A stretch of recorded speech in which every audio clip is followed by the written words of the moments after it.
अध्याय 41। ऐसे लड़ो जैसे जीवन इसी पर निर्भर हो। वहां जोरदार विस्फोट हुआ। आगे वाला खूनी कुत्ता उछल पड़ा। हालांकि उसके शरीर पर अचानक एक खून का धब्बा उभर आया। जैसे ही उसका शरीर पीछे की ओर उड़ा, उसने एक दर्दनाक चीख मारी। शी-म्यू के तीर ने कुत्ते को एक छोटे से पेड़ पर जड़ दिया। एक धमाके की आवाज सुनाई दी। बाकी 4 कुत्ते चौंक गए, लेकिन उन्हें कुछ भी करने का मौका नहीं मिला। 2 और तीर उड़ते हुए आए और 2 कुत्तों के माथे में जा लगे। कुत्ते जमीन पर गिरकर चीख भी नहीं पाए। ये बैंगनी स्टील का धनुष है। बाकी कुत्तों को छिपने का आदेश दो। 5वें गुरु शी-म्यू के हाथ में बैंगनी स्टील का धनुष देखकर हैरान रह गए। जैसे ही उन्होंने कुत्तों को कटते देखा, उन्होंने तुरंत अपना आदेश चिल्लाकर सुनाया। जिन कबीले के धन के बावजूद भी इन रक्त कुत्तों को प्रशिक्षित करना आसान नहीं था। अपने 3 कुत्तों को मरते देखकर कुत्ते सेवक के सीने में जोरदार दर्द हुआ। उसने 5वें मालिक के आदेश का पालन किया और कानों को चीर देने वाली आवाज में कुत्तों को आदेश दिया। बाकी 2 कुत्ते तुरंत पलट गए।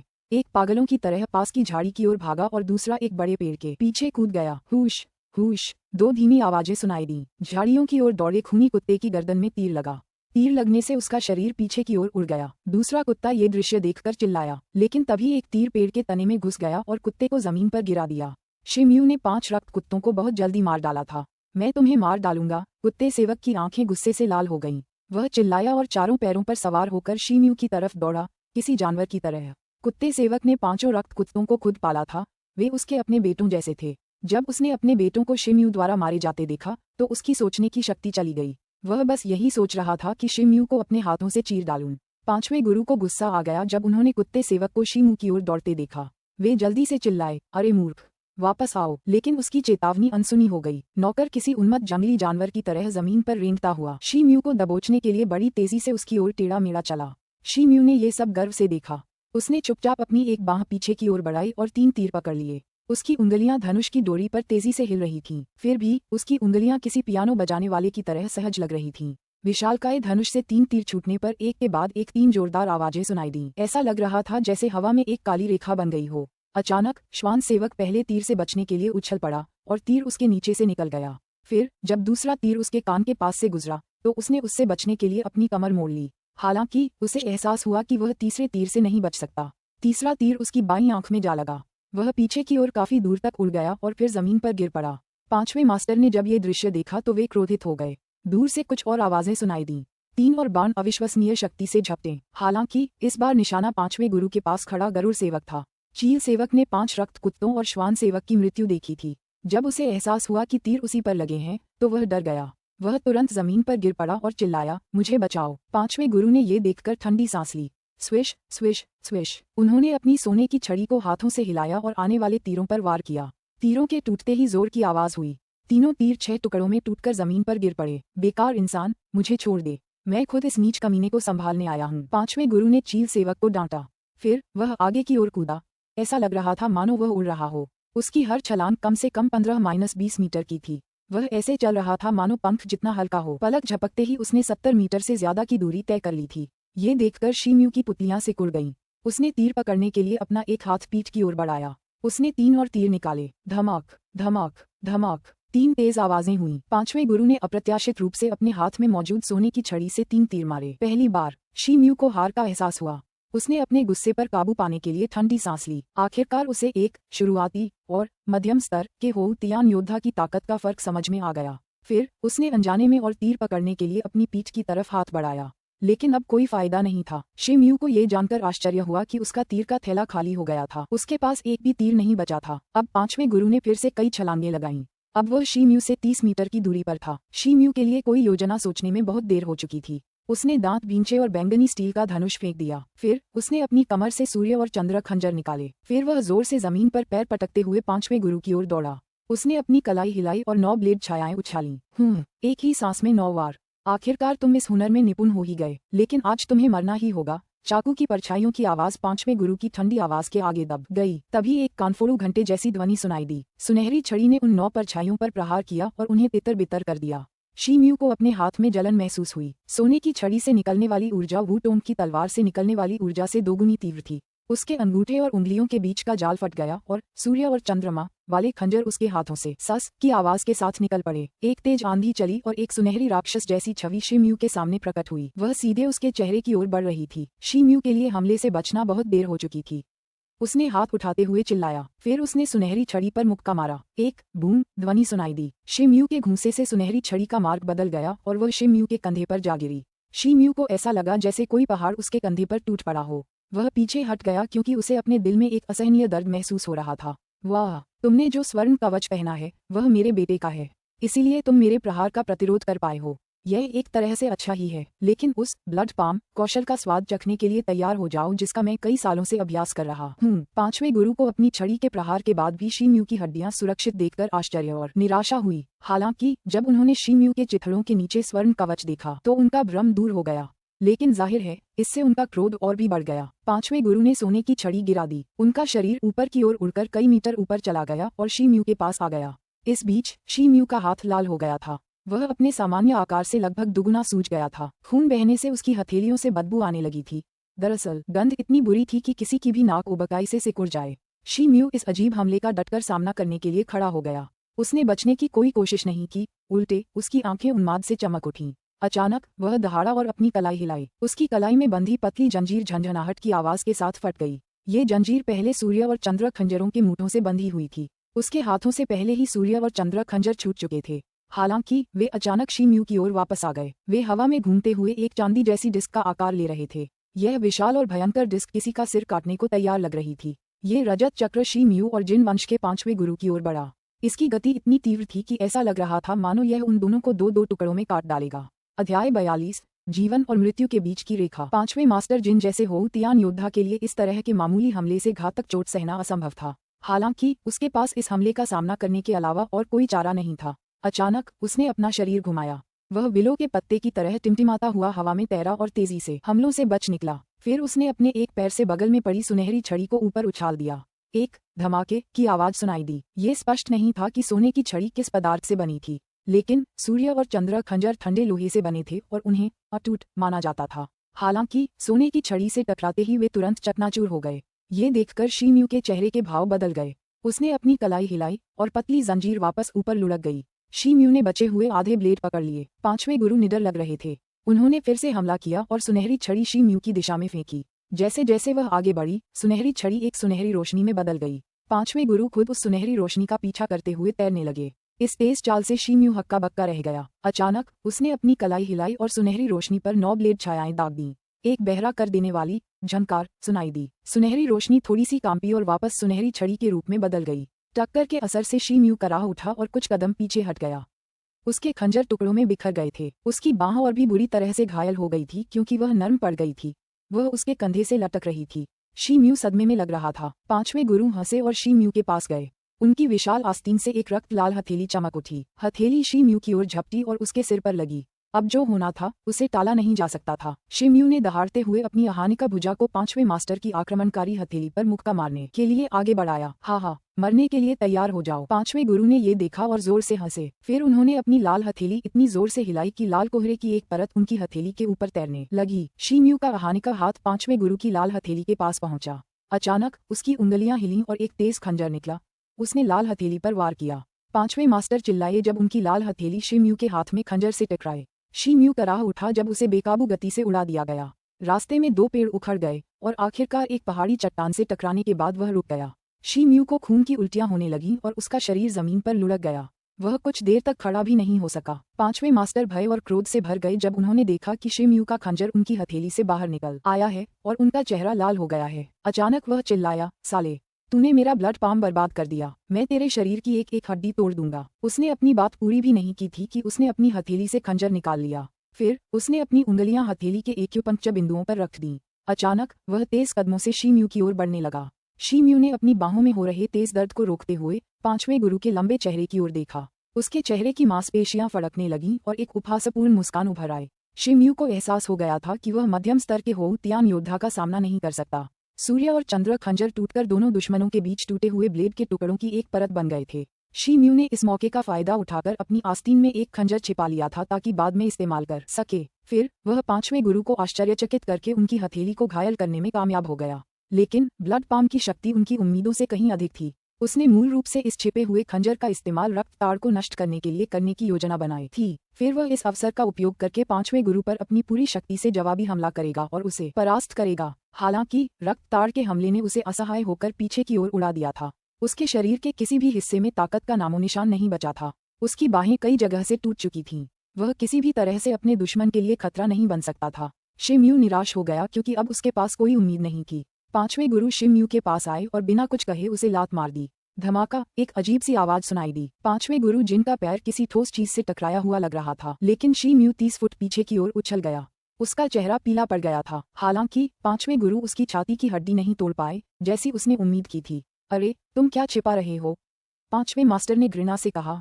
फिर वह पुनः शिमयू के पास गया। अगर तुम मेरे बड़े भाई शिमयू को मारना चाहते हो तो पहले मुझे मार दो। पास के एक पत्थर के पीछे से एक सुंदर आकृति निकली और पांचवें मास्टर और शिमयू के बीच खड़ी हो गई। उसकी बाहें फैली हुई थीं। जोंग शियू अपने छिपने के स्थान से लड़ाई देख रही थी। जब उसने देखा कि शिमयू को गंभीर चोट लगी है और उसे एहसास हुआ कि वह उठ नहीं सकता, तो वह पांचवें मास्टर के डर के बिना छिपने की जगह से बाहर आ गई। अरे बदसूरत लड़की, अगर तू यही चाहती है तो मैं तुझे मार डालूंगा। पांचवें गुरु ने लड़की को गंभीर स्वर में संबोधित किया। साफ जाहिर था कि उसे उसकी जरा भी परवाह नहीं थी। उसने लड़की के चेहरे पर अपनी हथेली से जोर से वार किया। एक मध्यम स्तरीय हो तियान योद्धा को एक साधारण लड़की पर अपनी असली क्यूई का इस्तेमाल करने की कोई जरूरत नहीं थी। यह वार उस लड़की को मारने के लिए काफी था, भले ही उसने अपनी ब्लड पाम का इस्तेमाल न किया हो। रुको, शिमयू चिल्लाया। ये दृश्य देखकर शिमयू के चेहरे का भाव बदल गया। उसने जमीन से उठने के लिए अपने शरीर को मोड़ने की कोशिश की, लेकिन आधी कोशिश में ही वह पॉप की आवाज के साथ फिर से जमीन पर गिर पड़ा। ये देखकर पांचवें गुरु को और भी राहत महसूस हुई। फिर उन्होंने अपनी मुठियां भींच लीं और उनके शरीर में असली क्यूई जागृत होने लगी। जोंग शियू ने अपनी जान देने का इरादा कर लिया था, लेकिन जैसे ही उसने पहाड़ जैसी ताड़ की लकड़ी को नीचे की ओर आते देखा, उसका चेहरा पीला पड़ गया। उसने डर के मारे आंखें बंद कर लीं। उसे लगा जैसे उसका शरीर अजीब सी गर्मी से भर गया है। अचानक वह एक कान फाड़ देने वाली चीख निकालने लगी। एक धमाके की आवाज सुनाई दी। पांचवें गुरु को ऐसा लगा जैसे किसी जोरदार झटके से उसकी चीख निकल गई हो। उनका शरीर पीछे की ओर उछला और 3-4 बार कलाबाजी करते हुए आखिरकार जमीन पर गिर पड़ा। रक्त रेखा, आपके पास एक रक्त रेखा है। पांचवें गुरु ने लड़की को घूरा और चीख उठा। उसने अपना सिर उठाया और खून थूक दिया। उसके जैसा अनुभवी योद्धा एक नजर में ही बता सकता था कि इस लड़की के पास न केवल एक वंश है, बल्कि उसका वंश अत्यंत दुर्लभ है। वह बहुत क्रोधित होने के बावजूद कुछ हद तक हिचकिचा रहा था, लेकिन उसे तुरंत अपने बेटे जिन तियान की लाश और अपने ब्लड पाम को हुए नुकसान की याद आ गई। एक ऐसा हुनर जिसका वह 10 सालों से अभ्यास कर रहा था। जैसे ही वह लड़की की ओर बढ़ा, उसकी आंखों में एक अशुभ चमक आ गई। जोंग शियू की चीखें बंद हो गई थीं। उसने आंखें खोलीं, लेकिन उसे समझ नहीं आ रहा था कि क्या हुआ था। तुम एक तृतीय श्रेणी के रक्त योद्धा को मारना चाहते हो, जो सहस्राब्दी में केवल एक बार पैदा होता है? अगर ऐसा है तो मुझे तुम्हें अगली दुनिया में भेजना होगा। अचानक एक औरत की ठंडी आवाज सुनाई दी। जोंग शियू के सामने एक सफेद लबादा पहने एक महिला की भूतिया आकृति उभरी। वह अपना पतला सफेद हाथ उठाते हुए पांचवें गुरु की ओर दौड़ी। एक पॉप ध्वनि सुनाई दी। धुंध और ठंडी हवा का एक सफेद विस्तार फैल गया और पांचवें मास्टर एक चमकदार बर्फ की मूर्ति में बदल गए। अध्याय 43, ये होंग याओ। जोंग शियू और शिमयू इस दृश्य को देखकर हैरान रह गए। तभी उस महिला ने पलटकर अपना सिर का ओढ़ना उतारा और एक आकर्षक और खूबसूरत चेहरा दिखाया। वह 37-38 साल की महिला लग रही थी। उसकी उठी हुई भौहों से एक ठंडी आभा फैल रही थी। उसने जोंग शियू की ओर आग भरी आंखों से देखा। मैं अपने रोजमर्रा के कामों के लिए बाहर गई थी, लेकिन मुझे उम्मीद नहीं थी कि इतने अच्छे खजाने से इस तरह मुलाकात होगी। तुम्हारा नाम क्या है? तुम कहाँ रहती हो? यह आदमी तुम्हें मारने की कोशिश क्यों कर रहा था? औरत धीरे से बोली। फिर उसने जोंग शियू से वही सवाल बड़े ही खुशनुमा अंदाज में पूछे। उसने जोंग शियू के पीछे खड़े शिमयू की तरफ एक नजर भी नहीं डाली। मैडम, मेरा नाम शियू है। मैं और मेरा बड़ा भाई फैंग सिटी में रहते थे, लेकिन हमने जिन परिवार के खिलाफ एक अपराध किया था, इसलिए हमारे पास उसी रात वहां से भागने के अलावा कोई चारा नहीं था। जोंग शियू ने खुद को संभाला और सच सच जवाब दिया। उसे यह महिला दयालु और मिलनसार लगी थी। जिन परिवार बहुत छोटा और महत्वहीन है, क्या आप हमारे अद्भुत ध्वनि संप्रदाय में शामिल होना चाहेंगे? ये दाची साम्राज्य के 3 सबसे शक्तिशाली संप्रदायों में से एक है। हमारे अनगिनत अनुयायी हैं और हर तरह की मार्शल आर्ट तकनीक का भंडार है। हमारे संप्रदाय में अद्भुत 1000 ज़ेड ध्वनि तरंगों की कला है। एक बार जब आप इस कला में पूर्ण अवस्था तक पहुंच जाएंगे, तो आप इस देश के महापुरुषों की श्रेणी में शामिल हो जाएंगे। महिला ने एक ही सांस में कहा। जैसे जैसे वह जोंग शियू को ध्यान से देख रही थी, उसकी आवाज और भी मधुर होती जा रही थी। 3 सबसे शक्तिशाली संप्रदायों में से एक, अद्भुत ध्वनि संप्रदाय। मुझे इसके बारे में थोड़ा सोचना होगा, लेकिन पहले क्या आप बड़े भाई के जख्मों को देख सकते हैं? जोंग शियू ने उलझन भरे अंदाज में बोलना शुरू किया था। फिर अचानक उसे शिमयू की चोटें याद आ गईं। फिर वह उससे विनती करने लगी। इतने हटे कट्टे लड़के के साथ क्या गड़बड़ हो सकती है? बस उसकी थोड़ी सी ताकत चली गई है और उसके दोनों हाथ टूट गए हैं। बस, ओह, ब्लड पाम से लगे जख्म मुसीबत बन सकते हैं, लेकिन इस बारे में भूल जाओ। खुशकिस्मती से मेरे पास थोड़ा सा औषधीय दान है, तो यह कोई समस्या नहीं होनी चाहिए। जोंग शियू की बातें सुनकर लबादाधारी महिला चौंक गई। फिर वह शी म्यू की तरफ मुड़ी। उसने एक पल के लिए शी म्यू को देखा और सहज भाव से बोली। अचानक उसकी आस्तीन से एक छोटी सी सफेद बोतल उड़कर शी म्यू के पास गिर गई। शी म्यू उस लबादाधारी महिला की बातें सुनकर खुश हो गया। उसने छोटी बोतल पकड़ने के लिए हाथ उठाया। अचानक उसका चेहरा पीला पड़ गया और उसके माथे पर सेम के आकार जितना पसीना आ गया। शी म्यू के दोनों हाथ टूट चुके थे, तो जब उसने अपने हाथ पर जोर लगाने की कोशिश की होगी तो उसे कितना दर्द हुआ होगा, इसका अंदाजा आसानी से लगाया जा सकता है। जोंग शियू ने ये देखा और जल्दी से शीशी उठाने के लिए शी म्यू की ओर बढ़ी। उसने शीशी को उल्टा करके तीखी खुशबूदार लाल दवा उंडेली। फिर वह उसे सावधानी से शी म्यू के मुंह के पास ले गई। शी म्यू ने अपना मुंह खोला और दवा निगल ली। अचानक उसे अपने शरीर में गर्मी का एक झोंका महसूस हुआ।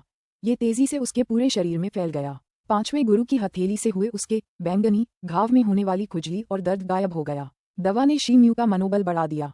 उसने पांचवें गुरु की बर्फ की मूर्ति को चौंक कर देखा। वह मन ही मन इस महिला की साधना के दायरे का अंदाजा लगाने से खुद को रोक नहीं पाया। जोंग शियू अभी भी बड़ी चिंता से शी म्यू के चेहरे को देख रहा था।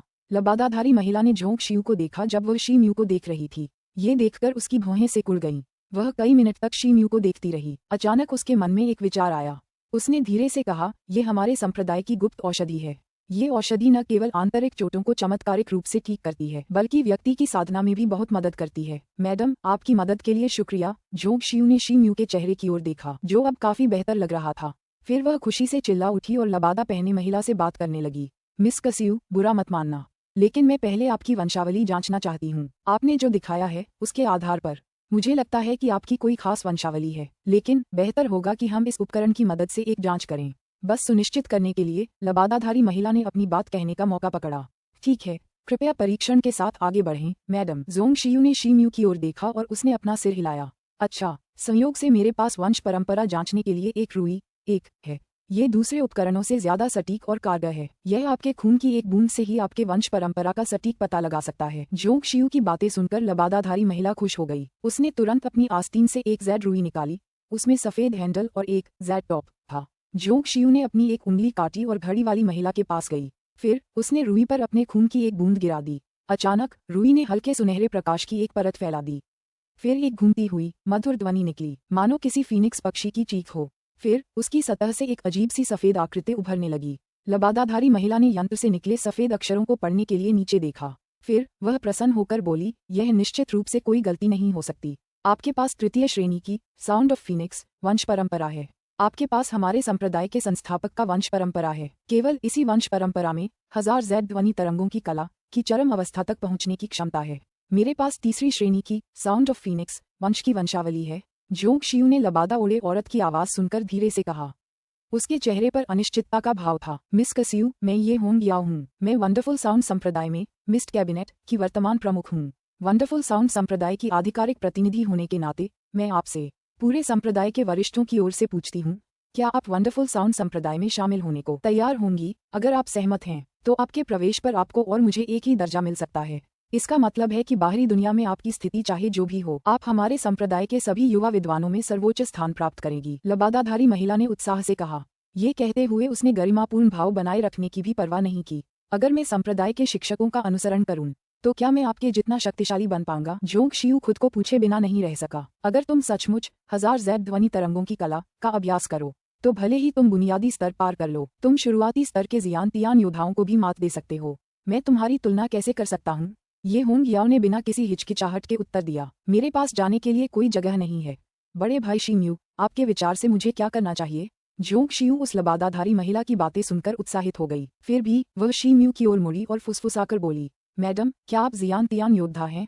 शी म्यू ने कुछ देर सोचा। फिर आखिरकार उसने ये होंग याओ के सामने अपनी शंकाएं व्यक्त की।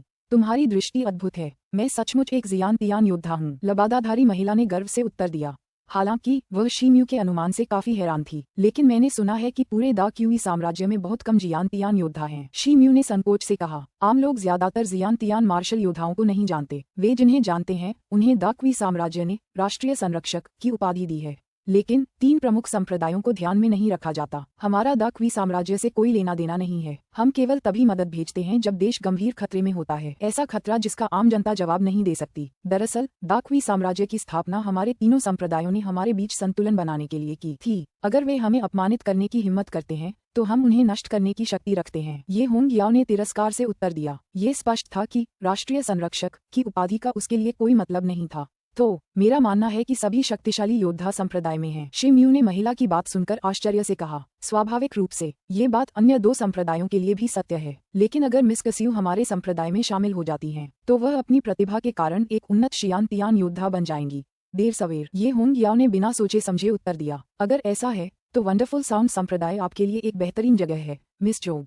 आपको मैडम के साथ जाना चाहिए, शिम्यू ने एक ही सांस में और विस्मयकारी अंदाज में कहा। अध्याय 44 काला टोकन। ये होंग याओ ये सुनकर बहुत प्रसन्न हुए। मैं वंडरफुल साउंड सेक्ट जाऊंगी, लेकिन मुझे उम्मीद है कि मैडम बड़े भाई शिम्यू को मेरे साथ आने की इजाजत देंगी। जोंग शियू ने ये कहते हुए सिर हिलाया। ये सुनकर शिम्यू का दिल जोर से धड़क उठा। इस संप्रदाय में शामिल होने के विचार से उनका हृदय बहुत प्रसन्न था, क्योंकि यह संप्रदाय दाकवी साम्राज्य से भी अधिक शक्तिशाली था। ये होंग याओ ने ये सुनकर अपनी भौहें सिकोड़ लीं।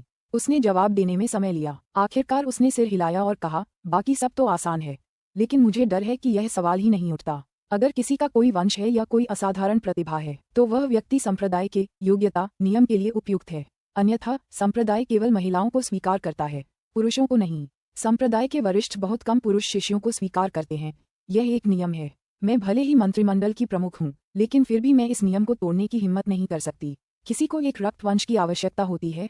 भाई शी के पास एक रक्त वंश है, जोंग शियू ने जल्दी से कहा जब उसने ये होंग याओ के शब्द सुने। क्या तुम्हारा भी कोई वंश है? तुम्हारा वंश क्या है? मैं तुम्हारा वंश भी देखूंगी। ये होंग याओ पहले तो हैरान हुई, फिर उसे थोड़ा शक हुआ। मैडम, आपको मेरी वंशावली जांचने की जरूरत नहीं है। मेरे पास स्टोन मंकी का बेकार खून है। मुझे डर है कि आपकी नज़र में यह एक बेकार वंशावली है, शिम्यू ने कड़वी मुस्कान के साथ कहा। पत्थर के बंदर का खून बर्बाद हो गया। अगर ऐसा है तो तुम्हारे संप्रदाय में प्रवेश की कोई उम्मीद नहीं है। ये होंग याओ ने उदास स्वर में ये कहते हुए अपनी बात शांत की। तो फिर मैं भी वंडरफुल साउंड संप्रदाय में शामिल नहीं होऊंगा। मैं भाई शिम्यू के साथ रहना चाहता हूँ। बड़े भाई शिम्यू ने मेरी जान बचाई है। मैं उन्हें बीच रास्ते में छोड़कर किसी संप्रदाय में शामिल नहीं हो सकता। जोंग शियू ने दृढ़ता से कहा। मिस जोंग, आपको ऐसा करने की जरूरत नहीं है। जोंग शियू के शब्द सुनकर शिम्यू भावुक हो गया। जोंग शियू ने अपना सिर हिलाया। उसने एक शब्द भी नहीं कहा। हालांकि वह याचना भरी निगाहों से ये होंग याओ को देखती रही। ये होंग याओ को ये देखकर सिरदर्द होने लगा। तभी उसके दिमाग में एक विचार आया। अचानक उसने दोनों से पूछा, मैं तो पूछना ही भूल गई थी, तुम दोनों में से किसके पास काले कछुए संप्रदाय का काला टोकन है? 1 काला कछुआ संप्रदाय, काला टोकन। शिम्यू और जोंग शियू ने एक दूसरे की तरफ देखा। उनकी निगाहें जल्द ही निराशा में बदल गईं। अरे रहने दो, मैं खुद पता लगाने की कोशिश करूंगी। ये होंग याओ को जल्दी ही एहसास हो गया कि उन्हें नहीं पता कि वो क्या है। फिर उसने मुस्कुराकर अपना हाथ घुमाया तो एक पीले रंग का ताबीज निकला। उसने उसे हवा में उछाला और वो पॉप की आवाज के साथ काम करने लगा। शिम्यू के पेट से एक अजीब सी आवाज आने लगी। ऐसा लग रहा था जैसे उसके कपड़ों के अंदर कुछ हिल रहा हो। मिस जोंग, प्लीज इसे बाहर निकालने में मेरी मदद करो। शिम्यू ने चेहरे पर एक मूर्खतापूर्ण भाव लिए अपने पेट की ओर देखा। पहले तो वह उलझन में पड़ गया, लेकिन फिर उसे कुछ समझ आया। उसके बगल में बैठी युवती ने जवाब में गुनगुनाया। उसने उसकी कमीज में हाथ डाला और कुछ निकाला। यह एक गहरे काले रंग का टोकन था। इसकी सतह पर बारीक सजावटी डिजाइन उकेरे गए थे। ये प्राचीन लग रहा था और इसमें एक रहस्यमयी भावना थी। जोंग शियू उस टोकन को देखकर आश्चर्यचकित रह गई। शिम्यू के चेहरे पर एक अजीब सी मुस्कान आ गई। शिम्यू ने ये टोकन उस ज़ोंबी की लाश से प्राप्त किया था जिसे उसने तब मारा था जब वह पहली बार उस प्राचीन मंदिर में जोंग शियू और उसके पिता से मिला था। यह वस्तु असाधारण रूप से मजबूत थी। इसने उसे पहले भी 2 बार बचाया था। शिम्यू ने जिन तियान का सामना उसकी जागीर के पास एक मैदान में किया था। इस धातु के चिन्ह ने तब जिन तियान के खंजर को उससे बचाया था। दूसरी बार कुछ ही क्षण पहले, जब 5वें गुरु जिन ने शिम्यू को लात मारी थी, इस धातु की वस्तु ने उसके प्रभाव का एक बड़ा हिस्सा झेल लिया था। क्या यह वही धातु का टोकन था जिसके बारे में ये होंग याओ ने पूछा था? शिम्यू ने टोकन को ध्यान से देखते हुए आश्चर्य व्यक्त किया। ये होंग याओ ने अपना हाथ बढ़ाया और शिम्यू से टोकन ले लिया। उसने उसे गौर से देखा, सिर हिलाया और कहा, हाँ, यह वही टोकन लग रहा है जो वियर्ड ओल्ड सन के मारे गए शिष्य के पास था। ये तुम्हें कहाँ से मिला? शिम्यू ने झिझकते हुए उसे बताया कि उसने ज़ोंबी को कैसे मारा था। जोंग शियू ने समय समय पर कुछ सूक्ष्म विवरण जोड़े। आपकी कहानी सही लगती है। ये शिष्य विचित्र बूढ़े सूर्य के संचार के अनुसार प्रसिद्ध ज़ोंबी कला का अभ्यास कर रहा था। ये शिष्य एक अड़चन को तोड़ने की तैयारी कर रहा था, इसलिए उसने पहाड़ों पर जाने का फैसला किया। आत्मा का दीपक जिसे उसने काले कछुए के संप्रदाय में पीछे छोड़ दिया था, उसके जाने के तुरंत बाद बुझ गया। इसने बुजुर्गों को उसके दुर्भाग्यपूर्ण निधन के बारे में सचेत किया। कुछ दिन पहले उनके संप्रदाय को पता चला कि टोकन हमारे अद्भुत ध्वनि संप्रदाय द्वारा नियंत्रित क्षेत्र में पहुंच गया है। इस प्रकार उन्होंने मुझे ये ताबीज भेजा और मुझसे इस टोकन की तलाश करने का अनुरोध किया। ऐसा लगता है कि उनका शिष्य सफलता हासिल करने में असफल रहा। उसके प्रयास ने उसके शरीर को खा लिया होगा और उसे एक ज़ोंबी में बदल दिया होगा। यह आपके भाई मिस चोंग के लिए अच्छी खबर है। ये होंग याओ ने जल्दी से विश्लेषण किया और मुस्कुराते हुए समझाया। मैडम, आपके शब्दों का मतलब। जोंग शियू ने थोड़ा सा अंदाजा लगा लिया था, हालांकि उसे समझ नहीं आ रहा था कि उसे पूछना चाहिए या नहीं।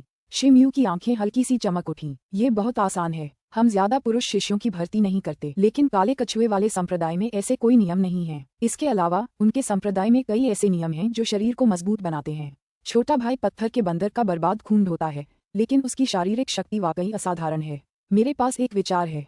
आपको ये टोकन खुद वियर्ड ओल्ड सन को लौटा देना चाहिए। इससे आपको उन पर सकारात्मक प्रभाव डालने में मदद मिलेगी। इसके अलावा मैं खुद वियर्ड ओल्ड सन को लिखूंगा। मुझे यकीन है कि काला कछुआ संप्रदाय आपको स्वीकार कर लेगा, ये होंग याओ ने मुस्कुराते हुए समझाया।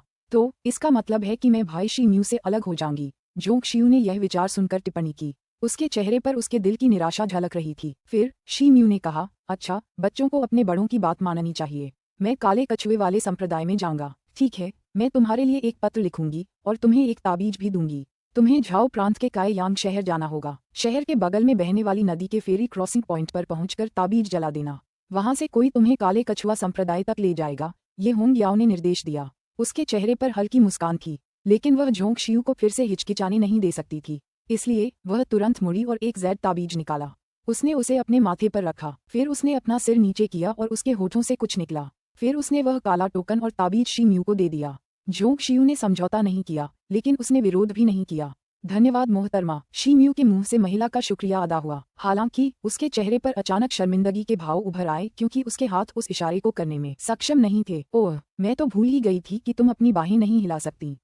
ऐसा क्यों? मैं तुम्हें ये ताबीज तोहफे में देती हूँ। ये तुम्हारी बाहों पर काम करेगा। ये होंग याओ ने ये देखा और 2 नीले ताबीज निकाले। उसने अपनी कलाई हिलाई और वे बिना किसी भार के हवा में तैरने लगे।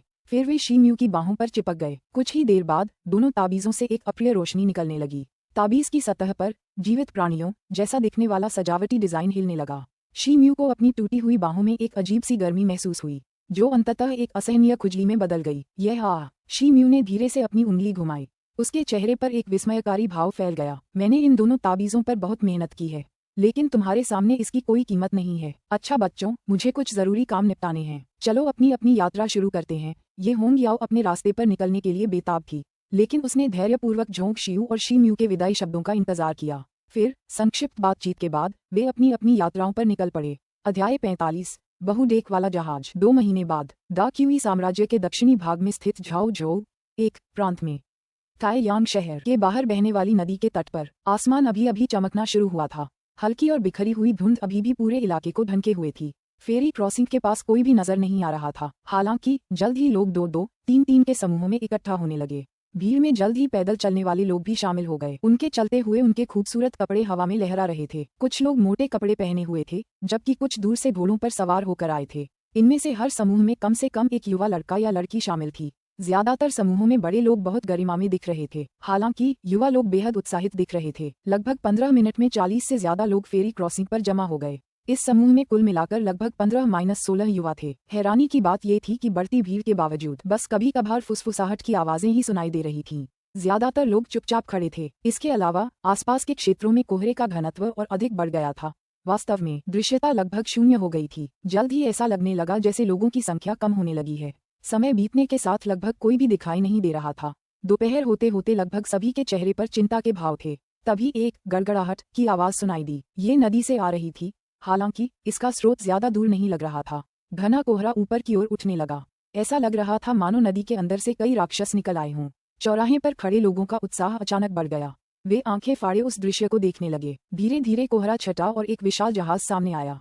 जहाज में कई डेक थे। उसकी ऊंचाई लगभग 20 मीटर और लंबाई 200 मीटर थी। जहाज धीरे धीरे फेरी क्रॉसिंग पॉइंट की ओर बढ़ रहा था। भीड़ अचानक बेचैन हो गई। सबके चेहरों पर उत्साह के भाव थे। जहाज फेरी क्रॉसिंग के प्रस्थान बिंदु से लगभग 25 मीटर दूर गहरे पानी में रुक गया। तभी जहाज से कोई बाहर निकला। वह हवा में तैरता हुआ प्रतीत हो रहा था। उसके पैर के अंगूठे पानी की सतह को छू रहे थे। फिर वह व्यक्ति फुसफुसाहट की आवाज के साथ फेरी क्रॉसिंग बिंदु की ओर कूद गया। सब लोग चिल्लाने लगे। दरअसल हर एक व्यक्ति बेहद उत्साह से अपना सवाल पूछ रहा था। क्या मैं पूछ सकता हूँ कि क्या आप काले कछुए संप्रदाय के दूत हैं? क्या मैं उस दूत का उपनाम जान सकता हूँ? मेरे दादा भी काले कछुए संप्रदाय के अनुयायी थे। क्या हम दूत का टोकन देख सकते हैं? सब चुप हो जाओ। जब तुम सब यहाँ हो तो मुझे अपनी सिफारिशें क्यों नहीं दिखाते? ये तुम्हारा सौभाग्य है कि इस संप्रदाय के द्वार तुम्हारे लिए खुल गए हैं। या तो तुम जल्दी से जहाज पर चढ़ जाओ या यहीं रहो। किनारे पर कूदने वाला व्यक्ति 30 साल का था। उसने नीले वस्त्र पहने हुए थे। वह आदमी अराजक दृश्य देखकर चिढ़ गया था, इसलिए उसने भीड़ पर चिल्लाना शुरू कर दिया था। ये शब्द सुनकर वहां मौजूद लोग भड़क गए। हालांकि जल्द ही सब शांत हो गए। अब यह अच्छी बात है, आप सभी यहाँ आ गए हैं क्योंकि संप्रदाय के दूतों ने आपकी योग्यताओं का निरीक्षण कर लिया है। आप सभी कम से कम निचले सदन के शिष्य बनने के योग्य हैं। लेकिन आपको ये जानने के लिए कुछ अतिरिक्त परीक्षाओं से गुजरना होगा कि आप संप्रदाय के उच्च सदन में प्रवेश के योग्य हैं या नहीं। अब उम्मीदवार अपने टोकन लेकर मेरे पास आएंगे। देर मत करो और जल्दी आओ, मुझे और भी जगह जाना है। नीले वस्त्रधारी व्यक्ति ने रूखेपन से चिल्लाया। भीड़ में मौजूद लोग ये शब्द सुनकर एक दूसरे की ओर देखने लगे। एक दुबला पतला और कमजोर सा दिखने वाला किशोर सबसे पहले उसकी तरफ बढ़ा। बाकी बच्चे और बुजुर्ग कुछ देर तक बातें करते रहे, फिर वे भी उसके पीछे चल दिए। नीले वस्त्रधारी व्यक्ति के हाथ में एक साधारण तांबे का दर्पण था। वह इससे उम्मीदवारों का निरीक्षण करता था। जब भी किसी व्यक्ति का निरीक्षण होता, दर्पण में एक हल्की सफेद रोशनी टिमटिमाती। इस रोशनी की तीव्रता हर उम्मीदवार के लिए अलग अलग होती। हालांकि नीले वस्त्रधारी व्यक्ति को अपने निरीक्षण के परिणामों में जरा भी दिलचस्पी नहीं थी। उन 15-16 युवकों का निरीक्षण बहुत जल्दी पूरा हो गया। अब वे सभी नीले वस्त्रधारी व्यक्ति के पीछे खड़े हो गए। ऐसा लगता है कि यहाँ बस इतने ही लोग हैं। नीले वस्त्रधारी व्यक्ति की नजर भीड़ पर पड़ी। वह कुछ कहने ही वाला था। अचानक धुंध में से कदमों की हल्की सी आहट सुनाई दी। तभी एक व्यक्ति का साया नौक पार की ओर बढ़ता हुआ दिखाई दिया। जब वह आकृति सबके सामने से गुजरी तो सभी लोग उसे देखते रहे। वह युवक लगभग 15 साल का लग रहा था। उसने काले कपड़े पहने हुए थे। उसका रंग सांवला था और वह असाधारण रूप से लंबा था। वह लगभग एक वयस्क जैसा दिख रहा था। उसकी पीठ पर एक बड़ा सा धनुष था और कमर में एक तलवार बंधी हुई थी। लंबे कद का किशोर नौक पार करते समय इतने सारे लोगों को देखकर हैरान रह गया। नीले वस्त्रधारी आदमी ने कुछ नहीं कहा। उसने बस अपने हाथ में पकड़ा हुआ कांसे का दर्पण उस किशोर की ओर दिखाया। अचानक एक तेज पॉप की आवाज हुई। फिर आसमान में एक तेज रोशनी चमक उठी। तुम इतनी देर से क्यों आए? नीले वस्त्र वाले आदमी ने काले वस्त्र वाले लड़के की ओर हाथ हिलाते हुए कहा। काले वस्त्रधारी किशोर कुछ उलझन में था। उसने नीले वस्त्रधारी व्यक्ति के पीछे खड़े युवकों की ओर देखा। फिर उसने झिझकते हुए पूछा, श्रीमान, क्या आप काले कछुआ संप्रदाय के वरिष्ठ सदस्य हैं? बकवास, मैं नीले कछुए संप्रदाय का कोई वरिष्ठ नहीं हूँ। तुम अभी यहाँ आओ। नीले वस्त्रधारी व्यक्ति अधीर हो गया। अचानक उसने अपनी बाहें उठाईं और किशोर को पकड़ लिया। काले वस्त्र पहने किशोर यह सुनकर घबरा गया। उसका हाथ अचानक कमर में बंधे ब्लेड के मूठ को पकड़ने के लिए बढ़ा, लेकिन अचानक उसके दिमाग में कुछ आया और उसने ब्लेड निकालने से खुद को रोक लिया। एक जोरदार धमाका हुआ। नीले वस्त्रधारी आदमी ने फिर से किशोर के कंधे पकड़े। उसने किशोर को ऊपर नीचे हिलाया और फिर उसे उसकी जगह पर लिटा दिया। फिर उसने एक 12 साल की बच्ची को भी पकड़ लिया। इसके बाद उसने अपनी बाहें घुमाईं और उन्हें जहाज की दिशा में फेंक दिया। भले ही वह किनारे से काफी दूर था। जैसे ही उन्हें जहाज की ओर फेंका गया, लड़की चीख पड़ी। धमाका धमाका। कुछ ही पल बाद उनके पैर जहाज के डेक पर स्थिर होकर गिर पड़े। युवती का चेहरा पीला पड़ गया और उसके पैर कांपने लगे। हालांकि काले वस्त्र पहने लड़के ने बस ठंडी हवा निगल ली। नीले वस्त्र वाला आदमी साधारण लग रहा था। हालांकि जिस जोर से उसने उन्हें जहाज की ओर फेंका था वह वाकई अद्भुत था। काले वस्त्र वाले लड़के को लगा कि काले कछुए वाले संप्रदाय में शामिल होने का उसका फैसला गलत नहीं था। काले वस्त्र पहने वह लड़का स्पष्ट रूप से शी म्यू था। वह क्वांगझोउ प्रांत से आया था और यात्रा से थका हुआ था। ये होंग याओ ने उसी दिन उसे एक पत्र और ताबीज दिया था। उसने हर काम में तेजी दिखाई थी और फिर झोंक शियू के साथ चली गई थी। हालांकि जाने से पहले उसने 5वें गुरु जिन की बर्फ की मूर्ति तोड़ दी थी। शी म्यू उस जगह रुकने की हिम्मत नहीं जुटा पाया था और युनशिया पर्वत श्रृंखला छोड़ चुका था। बाद में उसे शरण लेने के लिए एक जगह मिल गई थी और उसने 2 हफ्ते तक अपनी चोटों का इलाज किया था।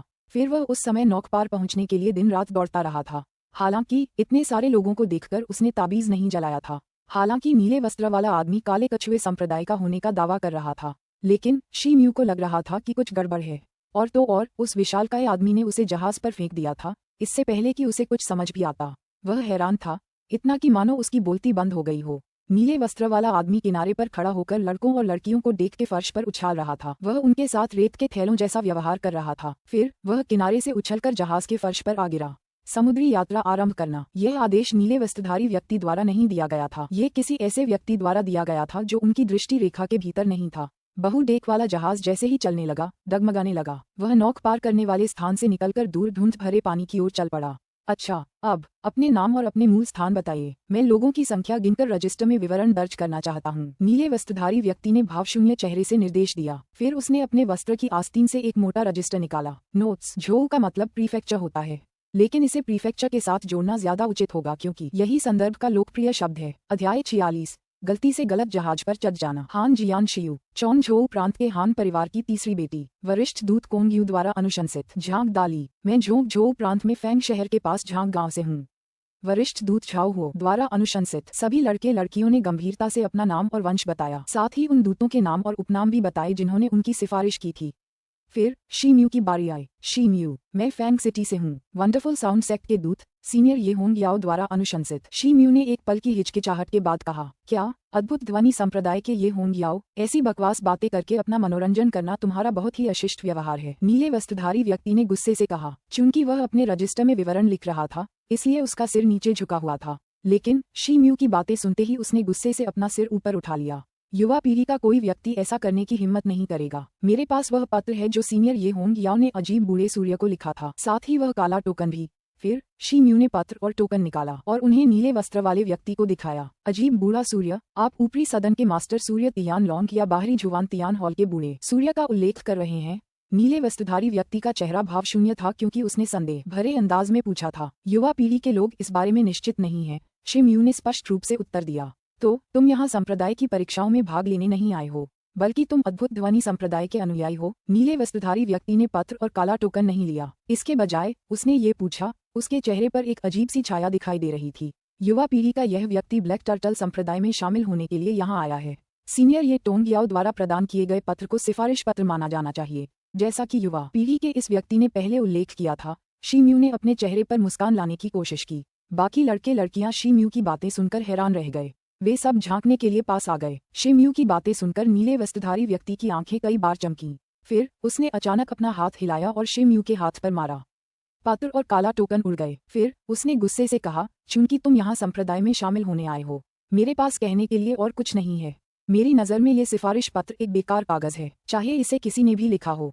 तुम सब निचले डेक पर जाओ और वहीं रहो। मेरा आदेश है कि तुम्हें ऊपरी डेक पर आने की मनाही है। जो कोई भी इस आदेश का उल्लंघन करने की हिम्मत करेगा, मैं उसे सजा दूंगा। नीले वस्त्रधारी उस आदमी के चेहरे पर उग्र भाव देखकर बाकी लड़के लड़कियों की हिम्मत नहीं हुई कि वे उसका आदेश न माने। सबने सहमति में सिर हिलाया। तभी जहाज के होल्ड से एक लंबा चौड़ा नौकर बाहर आया। उसने स्लेटी रंग के कपड़े पहने थे और उसके चेहरे पर एक जख्म का निशान था। वह छात्रों को निचले डेक पर ले गया। शी म्यू हक्का बक्का रह गया। फिर भी उसने जमीन से चिट्ठी और काला टोकन उठा लिया। फिर बिना एक शब्द बोले वह दूसरों के पीछे चला गया। नीले वस्त्रधारी व्यक्ति ने शी म्यू की हरकतों को ठंडेपन से देखा। हैरानी की बात यह थी कि उसे किसी भी तरह की असहमति या अवज्ञा का कोई संकेत नहीं मिला। उसके चेहरे पर एक अप्रत्याशित रंगत दिखाई दी। हे, ये जवान लड़का बहुत चालाक है। इसने चीजों को भांप लिया है। जैसे ही वे युवक निचले डेक की ओर बढ़े, नीले वस्त्रधारी व्यक्ति के पीछे अचानक एक काली धुंध छा गई। तभी काले वस्त्र और बाघ का मुखौटा पहने एक व्यक्ति अचानक प्रकट हुआ। टाइगर बोन, तुम्हें खुद को नहीं दिखाना चाहिए। याद रखना कि इस यात्रा की जिम्मेदारी मुझे गुरु ने सौंपी है, इसलिए मेरे आदेशों का पालन करो। ये देखकर नीले वस्त्रधारी व्यक्ति का चेहरा उतर गया। आराम करो, मेरा इरादा तुम्हें या तुम्हारे काम करने के तरीके को बिगाड़ने का नहीं है। मुझे बस लगता है कि उस नौजवान को जहाज पर फेंकना ठीक नहीं था। हम पहले ही काले कछुआ संप्रदाय को भड़का चुके हैं, इसलिए अद्भुत ध्वनि संप्रदाय को भड़काना कोई समझदारी भरा कदम नहीं है। बाघ के मुखौटे वाले आदमी ने बेपरवाही से कहा, क्या वह तुच्छ ये होंग याओ पूरे वंडरफुल साउंड संप्रदाय का प्रतिनिधित्व करता है? यान साम्राज्य के 2 संप्रदाय दाक्वी साम्राज्य के 3 संप्रदायों से निपटने में सक्षम नहीं हैं। इससे बुरा और क्या हो सकता है? चलो इस बारे में बात ही नहीं करते। वह युवक न तो महत्वपूर्ण लगता है, न ही ये होंग याओ के करीब।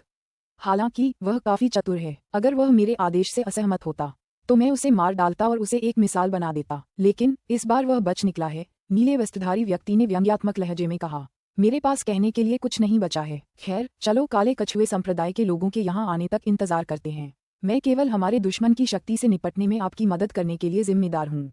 बस। बाघ के मुखौटे वाले व्यक्ति ने ये कहते हुए उत्साह से अपने कंधे उचका दिए। तुम और मैं मजबूर होकर और बुरी तरह घायल होकर काले कछुए संप्रदाय के उस स्वागत दल में शामिल हो गए। उनके जियान तियान योद्धाओं को हमें पकड़ने में 1 दिन लग जाएगा। उस सुचारू नौकायन मंत्र की मदद से हम तब तक नदी के उस पार अपने देश के तट पर पहुंच चुके होंगे। हमें डरने की कोई बात नहीं है। नीले वस्त्रधारी व्यक्ति ने आत्मविश्वास से कहा, मैं जादू करूंगा। बाघ का मुखौटा पहने आदमी ने सिर हिलाया। फिर उसने अपने वस्त्र से कुछ निकाला। वह पीले रंग का और चौकोर आकार का था। उसकी सतह पर चांदी की लिखावट और एक अज्ञात सजावटी डिजाइन उकेरा हुआ था। दुर्भाग्य से इस बाघ चमड़ी वाले, आसानी से चलने वाले ताबीज में बस एक आखिरी बार इस्तेमाल करने लायक ही ऊर्जा है, नीले वस्त्रधारी आदमी ने कहा। बाघ चमड़ी वाले ताबीज को देखकर उसके चेहरे पर दया की एक झलक थी। हमारी कड़ी मेहनत की बदौलत हम दाची साम्राज्य में इतनी गहराई तक घुस पाए हैं। ये हमारे संप्रदाय का काले कछुए संप्रदाय के प्रति प्रतिशोध होगा, बोन टाइगर ने धीमे स्वर में कहा। फिर उसने कुछ शब्द बुदबुदाए और बाघ की खाल वाला ताबीज हवा में उछाल दिया। एक पॉप ध्वनि सुनाई दी। जानवर की त्वचा घूमी और घूमी। उसने हवा में नीली हरी किरणें छोड़ी। ये किरणें आपस में गुंथकर एक जगह से दूसरी जगह पहुंची। वे फैल गईं और हवा में एक प्रभावशाली नीला हरा पर्दा बन गया। फिर वे जहाज के मुख्य पाल पर टिक गईं। वह बहुडेक वाला जहाज अचानक कांप उठा। ऐसा लगा मानो जहाज के मुख्य पाल में बहुत तेज तूफान आ गया हो। जहाज तेज हवाओं के प्रभाव में आगे की ओर तेजी से बढ़ गया। नीले वस्त्रधारी व्यक्ति ने जब ये देखा तो वह जोर से हंस पड़ा। बाघ का मुखौटा पहने उस आदमी की शरारती हंसी की ध्वनि गूंज उठी जब वह हवा में गायब हो गया। जहाज का होल्ड 7-8 कमरों में बटा हुआ था। वहां सैकड़ों लड़के लड़कियों के रहने के लिए पर्याप्त जगह थी। शी म्यू को 10 अन्य लड़कों और लड़कियों के साथ एक ही कमरे में ठहराया गया था। जब विशाल जहाज कांप उठा और तेज गति से चलने लगा तो किशोर खुद को रोक नहीं पाए और आपस में बातें करने लगे। हालांकि शी म्यू चुपचाप एक कोने में बैठा रहा। उसका सिर नीचे झुका हुआ था। बड़े भाई, मैंने आपको कहते सुना है कि वंडरफुल साउंड संप्रदाय के एक बुजुर्ग ने आपकी सिफारिश की थी। क्या ये सच है? लेकिन फिर आप वंडरफुल साउंड संप्रदाय के सदस्य क्यों नहीं बने? शी म्यू और उस 12-13 साल की लड़की को एक साथ जहाज पर फेंक दिया गया था। वह शी म्यू के बगल में बैठी थी और चुपके से उसे देख रही थी। फिर अचानक उसने उसकी तरफ मुंह किया और मुस्कुराते हुए पूछा। ये सुनकर शी म्यू ने अपना सिर उठाया और लड़की की ओर देखा। पता चला कि वह लड़की दुबली पतली थी। वह जवान होने के बावजूद भी सुंदर दिखती थी। वह एक खूबसूरत युवती थी। मुझे वंडरफुल साउंड सेक्ट में शामिल होना बहुत अच्छा लगता, लेकिन सीनियर ये होंग याओ ने मुझे बताया कि केवल महिलाएं ही इस सेक्ट में शामिल हो सकती हैं। इसीलिए मैं यहाँ आया हूँ। शी म्यू ने आह भरते हुए धीरे से याद किया। अध्याय 47 कुरूप सत्य। वाकई वंडरफुल साउंड सेक्ट पुरुष उम्मीदवारों को शायद ही कभी स्वीकार करता है, लेकिन अगर उस पुरुष की सिफारिश सेक्ट के किसी जियान तियान जैसे वरिष्ठ व्यक्ति ने की हो तो कोई बात नहीं। ये कहते हुए युवती ने पलकें झपकाईं। मुझे इस बारे में ज्यादा जानकारी नहीं है। शायद अद्भुत ध्वनि संप्रदाय के वरिष्ठ को लगता है कि मैं काले कछुए संप्रदाय के लिए ज्यादा उपयुक्त हूँ। वैसे लगता है कि तुम्हें इन संप्रदायों के मामलों के बारे में काफी जानकारी है, शी म्यू ने पूछा। उसकी बात सुनते हुए वह मन ही मन विनम्र हो गया, लेकिन उसका चेहरा शांत और संयमित बना रहा। मेरे हान परिवार के पूर्वज काले कछुआ संप्रदाय के अनुयायी थे। हालांकि बाद में उनका एक दुर्घटना में निधन हो गया, इसलिए वे समाज में लौट आए और अपना परिवार बसाया। यहाँ उपस्थित अधिकांश लोगों का संभवतः काले कछुआ संप्रदाय से कोई न कोई संबंध रहा होगा। आपका नाम शी म्यू है ना? मेरा नाम हान जियांग शियू है। युवती शी म्यू की ओर देखकर मीठी मुस्कान से मुस्कुराई। उसकी कम उम्र के बावजूद उसके कपड़ों में स्तनों का उभार साफ दिखाई दे रहा था। उसका शरीर अद्भुत रूप से विकसित हो गया था।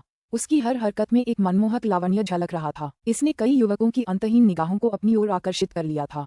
कई जोड़ी आंखें शी म्यू के शरीर को बुरी नजर से देख रही थीं, जबकि वह और हान जियांग शियू एक दूसरे से खुशी खुशी बात कर रहे थे। इतनी बुरी नजर से कि शायद कोई आ जाता और परेशानी की तलाश करता। अगर शी म्यू का कद असाधारण रूप से लंबा न होता, अगर उन्होंने उसके पास रखे चाकू और धनुष पर ध्यान न दिया होता, अगर वे उसके कठोर रूप से भयभीत न होते। शी म्यू ने युवती से अपनी बातचीत जल्द ही समाप्त कर ली। फिर उसने अपनी आंखें बंद कर लीं और ध्यान करने लगा। कुछ समय बाद लड़के लड़कियों वाले जहाज का होल्ड अपने मेहमानों की नजरों में अपनी नवीनता खोने लगा। किशोर धीरे धीरे सुस्त और थके हुए हो गए। जल्द ही उनकी बातचीत में भी रुचि खत्म हो गई। कई युवाओं ने शी म्यू का अनुकरण करना शुरू कर दिया और ध्यान करने के लिए अपनी आंखें बंद कर लीं। तभी धूसर रंग के वस्त्र पहने कई नौकर गर्मागर्म खाने की मेजें लेकर आ पहुंचे।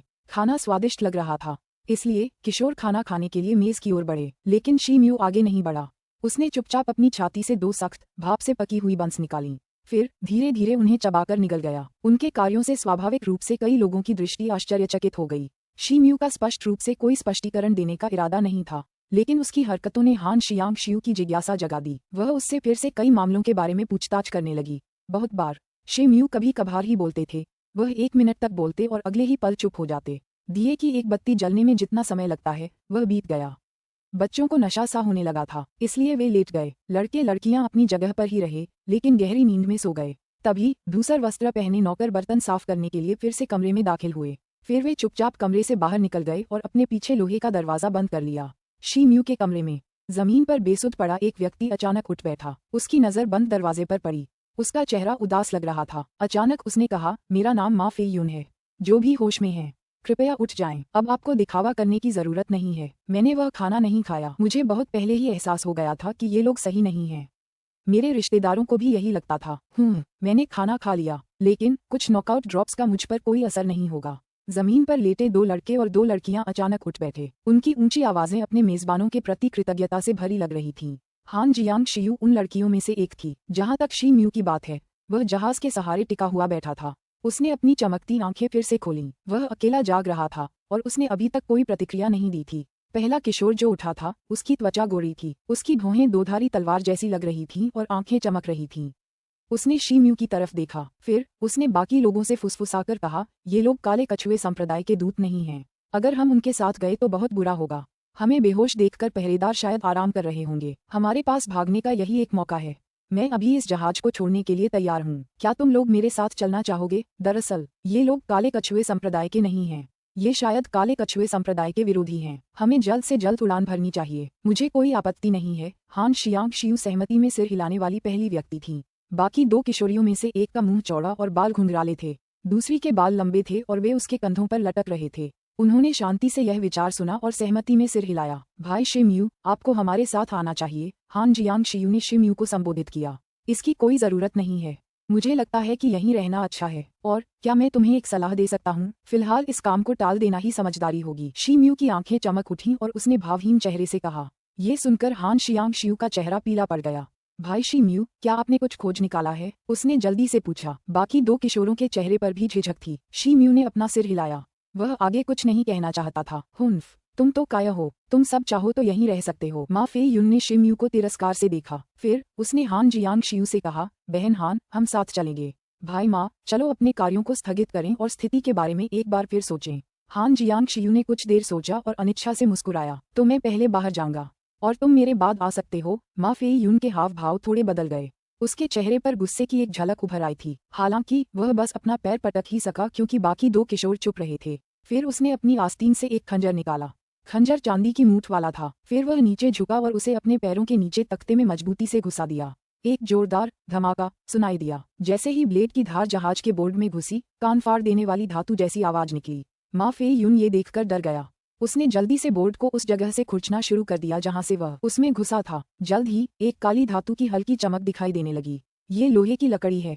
ये लोहे की लकड़ी सिर्फ पूर्वी चीन सागर के जिंग द्वीप पर ही पाई जाती है। ये 100 साल पुरानी है। मा फे युन ने ठंडी हवा का एक झोंका अंदर लिया। उसके चेहरे पर बेचैनी का भाव आ गया। फिर उसने पूरे कमरे में बोर्ड को काटने की बेतहाशा कोशिश की, लेकिन नतीजा वही रहा। कमरे के हर कोने से एक जैसी धातु जैसी आवाज आ रही थी। तुम्हें दोबारा कोशिश करने की जरूरत नहीं है। इस जहाज का पूरा ढांचा 100 साल पुराने लोहे की लकड़ी से बना है। इसे ढूंढने के लिए तुम पूरे कमरे में घुस भी जाओ तो भी तुम्हें एक भी दरार नहीं मिलेगी। कमरे में एक ठंडी आवाज सुनाई दी। इस आवाज से सब डर गए। किसी को पता ही नहीं चला कि दरवाजा कब खुला। नीले वस्त्र पहने आदमी हाथ जोड़े दरवाजे पर खड़ा था। उसने मा फे युन को अजीब नजरों से देखा। दरअसल ऐसा लग रहा था जैसे वह किसी मरे हुए इंसान को देख रहा हो। वरिष्ठ, मैं। मा फे युन डर के मारे पीला पड़ गया। उसने जल्दी से खंजर अपनी पीठ के पीछे छिपा लिया और कुछ कहने के इरादे से उठा। नीले वस्त्रधारी व्यक्ति ने उसे अपनी बात पूरी नहीं करने दी। उसने हाथ उठाकर मा फे युन पर वार किया। एक जोरदार धमाका सुनाई दिया। मा फे युन चीख पड़ा क्योंकि उसका शरीर उड़ गया था। वह पिछली दीवार से टकराया। उसकी नाक और मुंह से खून की धार बह निकली। उसकी छाती धंस गई थी। साफ था कि वह ज्यादा देर तक जिंदा नहीं रह पाएगा। मैंने तुमसे कहा था, जो कोई भी मेरे आदेश का उल्लंघन करेगा उसे सजा मिलेगी। अंदर आओ तुम लोग। इस लाश को बाहर निकालो और नदी में फेंक दो। इससे मछलियों का पेट भर जाएगा। नीले वस्त्रधारी आदमी ने आदेश देते हुए अपना कठोर हाथ नीचे कर लिया। तभी भूरे वस्त्र पहने 2 नौकर कमरे में दाखिल हुए। उन्होंने मा फे युन के सांस लेते शरीर को उठाया और कमरे से बाहर चले गए। नीली पोशाक पहने उस आदमी ने शी म्यू और बाकी 4 किशोरों को खूंखार निगाहों से देखा। हे, वह शरारत से हंसा। फिर वह मुड़ा और कमरे से बाहर चला गया। कमरे का दरवाजा एक बार फिर बाहर से कसकर बंद कर दिया गया। शी म्यू और अन्य 4 किशोरों के चेहरों पर बदसूरत भाव थे। अध्याय 48 जिन जियो चाय। आधे दिन बाद बाकी लड़के लड़कियां अभी भी सो रहे थे। शी म्यू और बाकी 4 शांत किशोरों ने आंख मूंदकर कुछ करने की हिम्मत नहीं की थी। मा युनफी की मौत देखकर हान जियांग शियू का चेहरा पीला पड़ गया था। वह शी म्यू के बगल में बैठी थी और बहुत डरी हुई थी। शी म्यू जहाज की दीवार से टिका हुआ था। उसकी आंखें आराम के लिए बंद थीं। पता ही नहीं चला कि कितना समय बीत गया था। तभी एक जोरदार धमाका सुनाई दिया। विशाल जहाज कांप उठा। जहाज में दूर से किसी बुजुर्ग की गुस्से भरी आवाज सुनाई दी। निंगपिंग, तुमने दाक्वी राज्य की सीमा में घुसने की गुस्ताखी की और फिर हमारे संप्रदाय के लोगों को चोट पहुंचाए। ऐसा मत सोचो कि तुम आसानी से बच निकलोगे। यह आवाज अभी शांत भी नहीं हुई थी कि विशाल जहाज का पूरा ढांचा एक बार फिर जोर से गड़गड़ा उठा। कौन है? मुझे बुलाने की हिम्मत किसने की? तुम्हें पता होना चाहिए कि मैं अकेला नहीं हूँ और तुम्हारे अपने मददगार भी होंगे। क्यों न हम एक ही समय में अपने पत्ते दिखा दें? नीले वस्त्रधारी आदमी की आवाज जहाज के बाहर गूंज उठी, लेकिन वह असामान्य रूप से शांत लग रही थी। अगर मेरा दोस्त निंग पिंग ऐसा कहता है तो यू को विनम्र होने की जरूरत नहीं है। एक और आदमी की ठंडी आवाज अचानक गूंज उठी, क्या ये आप हैं, यू कियानजी? नीले वस्त्रधारी आदमी की शांति भंग हो गई जब उसने अपने दूसरे दुश्मन की आवाज सुनी। उसकी आवाज बंद हो गई और वह डरा हुआ सा वहीं खड़ा रहा। हे निंग पिंग, तुमने कभी इसकी उम्मीद नहीं की होगी। युवा शिष्य यू पास ही था। जब मैंने उसे सूचित किया तो वह आ गया। तुम टाइगर बोन को बाहर आने के लिए कह सकते हो। इस बार हम तुम्हारे दुष्ट संप्रदाय को अच्छा सबक सिखाएंगे। बुजुर्ग आवाज जोर से हंस पड़ी। चूंकि senior star level warlock you ने खुद को दिखाया है तो टाइगर बोन कैसे मना कर सकता है? एक और उदास आवाज गूंजी। ये स्पष्ट था कि वह यू कियानजी से डरता था। तभी विशाल जहाज गड़गड़ाने लगा और अंतहीन आवाजें गूंजने लगीं। कई डेक वाला ये जहाज बाएं से दाएं ऐसे डोल रहा था मानो विशाल लहरों पर चल रहा हो। ये लोग काले कछुए संप्रदाय से हैं। वाह, हम बच गए। घुंघराले बाल और चौड़े मुंह वाला लड़का और नाजुक चेहरे वाली लड़की उत्साहित होकर फुसफुसाए। हान जियांग शियू का उत्साह भी बढ़ गया। शिमयू के चेहरे पर भी खुशी की झलक थी। नीले वस्त्रधारी व्यक्ति की तुलना में काला कछुआ संप्रदाय अधिक बेहतर विकल्प था। यू कियानजी, हम आपके योग्य प्रतिद्वंद्वी नहीं हैं, लेकिन आप इन शिष्यों को जिंदा वापस नहीं ले जा पाएंगे। मेरा वाटर शॉक मंत्र बहुत भयंकर है। कुछ देर बाद नीले वस्त्रधारी व्यक्ति की चिड़ी हुई आवाज बहु डेक वाले जहाज के बाहर सुनाई दी। उसकी आवाज अभी धीमी भी नहीं हुई थी कि विशाल उफनती लहरों की तेज आवाजें सुनाई देने लगीं। लहरें लगातार उठती रहीं और जहाज का ढांचा एक तरफ से दूसरी तरफ डोलने लगा। पूरा जहाज कांप उठा। फिर वह धीरे धीरे एक तरफ झुककर नदी में जा गिरा। पानी की तेज धारें अंदर आने लगीं और वह पलट गया। अरे नहीं, जहाज पलट जाएगा। शी मियू और बाकी शांत किशोर डर गए। वे एक एक करके खड़े हो गए। फिर जमीन पर गिरने से बचने के लिए वे सब दीवार के सहारे खड़े हो गए। बाकी बेहोश लड़के लड़कियों की बात करें तो वे जमीन पर एक जगह से दूसरी जगह लौट रहे थे। उनमें से कुछ तो बदकिस्मत थे क्योंकि वे मेजों और कुर्सियों से टकरा गए थे। इतनी बुरी तरह कि उनके सिर में चोटें आईं और खून भी बहने लगा। आश्चर्य की बात यह है कि ये किशोर गंभीर रूप से घायल होने के बावजूद बेहोश रहे। ये स्पष्ट था कि इन किशोरों को दी गई नॉकआउट बूंदें अधिकांश लोगों को ज्ञात बूंदों से कई गुना अधिक शक्तिशाली थीं। ये देखकर शिमयू अचंभित रह गया। आपको लगता है कि ब्लैक टर्टल सेक्ट के सामने अपनी बुरी योजनाओं को आगे बढ़ाना आसान है? जब जहाज पलटने लगा तो अचानक से फिर से बुरी आवाज सुनाई दी। बूम! पतवार के दूसरी ओर से एक और तेज आवाज आई। कई डेक वाला जहाज डगमगाया, फिर अचानक स्थिर हो गया। नीले वस्त्रधारी व्यक्ति चीखा और गुस्से और घबराहट भरी आवाज में बोलने लगा, अच्छा, मुझे उम्मीद नहीं थी कि काले कछुए संप्रदाय की एक बूढ़ी गाय इस राज्य तक पहुंच गई होगी। अगली बार जब हम मिलेंगे तो मैं तुम्हें सबक सिखाऊंगा। भाई बोन, चलो चलते हैं, नीले वस्त्रधारी ने टूटी हुई आवाज में कहा। उसे एहसास हो गया था कि वह हार गया है। फिर वह और उसके साथी भाग गए। शांत किशोर कान से कान तक मुस्कुराते हुए खड़े हो गए। कुछ ही देर में किसी ने शी मियू के कमरे का दरवाजा बाहर से खोला। तभी एक 20 साल का युवक कमरे में दाखिल हुआ। उसका शरीर सुनहरे वस्त्र से ढका हुआ था और चेहरा बेहद खूबसूरत था। ओह, इस कमरे में कुछ लोग जाग रहे हैं। ये बहुत अच्छी बात है। इन परिस्थितियों में आपने ये कर दिखाया, ये काबिले तारीफ है। जहाज के डेक पर आइए। लोगों की संख्या की पुष्टि करना बहुत जरूरी है ना? मेरे पास औषधीय डैम की एक बोतल है, इसे जरूरतमंदों को दे दीजिए। सुंदर युवक ने शी मियू और दूसरे शांत किशोरों को देखकर ठंडी आवाज में कहा। ये युवक यू कियानजी था, जिसे सीनियर स्टार लेवल वॉरलॉक कहा जाता था। फिर उसने अपना हाथ उठाया और घुंघराले बाल और चौड़े मुंह वाले किशोर की ओर एक छोटी बोतल फेंकी। बोतल मिलते ही किशोर ने ऊंची आवाज में आदरपूर्वक वादा किया। फिर उसने अपने बेहोश साथियों को एक एक करके दवा देनी शुरू कर दी। फिर यू कियानजी कमरे से बाहर जाने के लिए मुड़ी। वरिष्ठ यू, मुझे दुष्ट संप्रदाय की योजना का पता चल गया है। उन्होंने जहाज के तल पर एक ज्वलंत वज्र आत्मा की आत्मा ज्वाला वायु स्थापित कर दी है। हान जियांग शियू अचानक भागकर बाहर निकली और यू कियानजी को सूचित किया। क्या, एक ज्वलंत वज्र आत्मा? ये कहाँ स्थित है? तुम्हें कैसे पता? ये सुनते ही यू कियानजी के चेहरे के भाव बदल गए।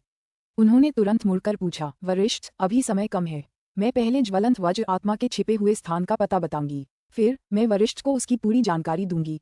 हान शियांग शियू कमरे से बाहर चली गई। ये कहते हुए उसका चेहरा भयभीत लग रहा था। ठीक है, मैं पहले तुम्हें सीनियर भाई झाओ से मिलवाता हूँ। युवक की भौहें सिकुड़ गईं। फिर उसने निर्णायक अंदाज में कहा।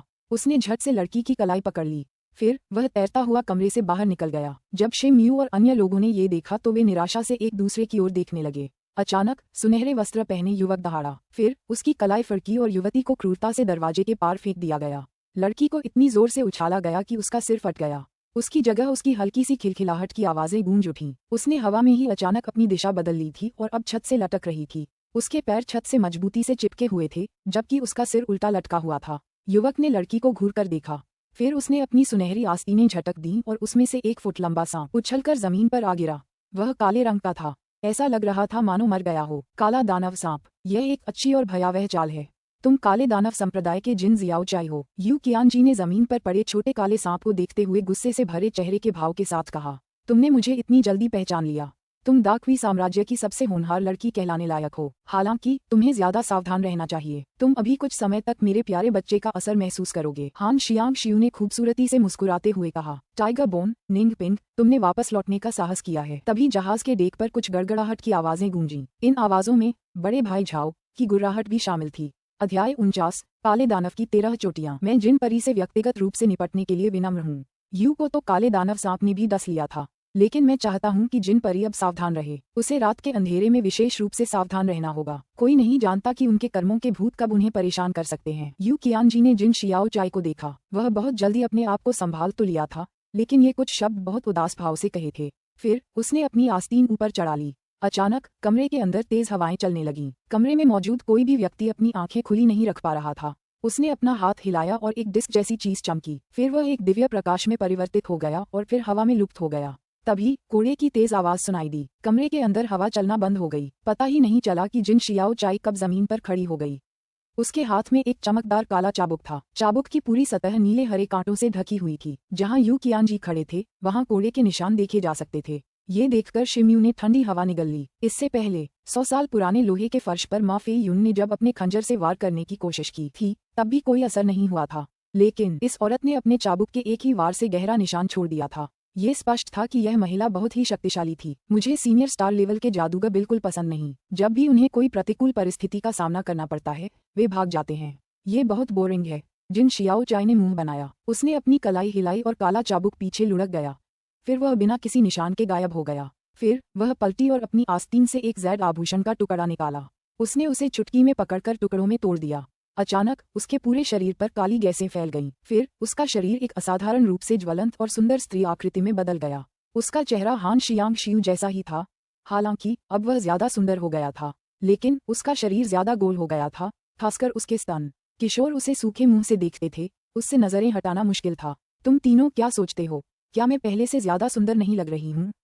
हे, मुझे याद है, तुम दोनों पहले मुझे देख रहे थे। जिन जियाओ चाई ने हल्की मुस्कान के साथ पूछा। जैसे ही उसकी नजर शी म्यू और दूसरे किशोरों पर पड़ी, घुंघराले बालों और चौड़े मुंह वाले उस किशोर ने ये शब्द सुनकर औरत को मूर्खतापूर्ण नजरों से देखा। उसका चेहरा पीला पड़ने लगा था। शी म्यू चुप रहा। उसने अपना मुंह कसकर बंद कर लिया और एक शब्द भी नहीं बोला। जिन जियाओ चाई ने ये देखा तो मुस्कुराई। बाहर जो संघर्ष चल रहा था वह भी मानो समाप्त हो गया। कुछ ही क्षणों बाद नीले वस्त्रधारी और काले वस्त्रधारी बाघ का मुखौटा पहने हुए अंदर आए। बहन जिन, आने के लिए शुक्रिया, वरना हम दोनों Yu Qianji, senior star level warlock, से निपट नहीं पाते। नीले वस्त्रधारी आदमी ने चेहरे पर मुस्कान लाते हुए जिन जियाओ चाई को संबोधित किया। बाघ का मुखौटा पहने काले वस्त्रधारी आदमी ने कुछ नहीं कहा। हालांकि जिन शियाओ चाई को देखने के बाद से ही उसने अपनी नजरें उससे हटाई नहीं थीं। दरअसल उसकी आंखें आग की तरह तप रही थीं। मैं तो बस अपने गुरु के आदेश का पालन कर रहा था।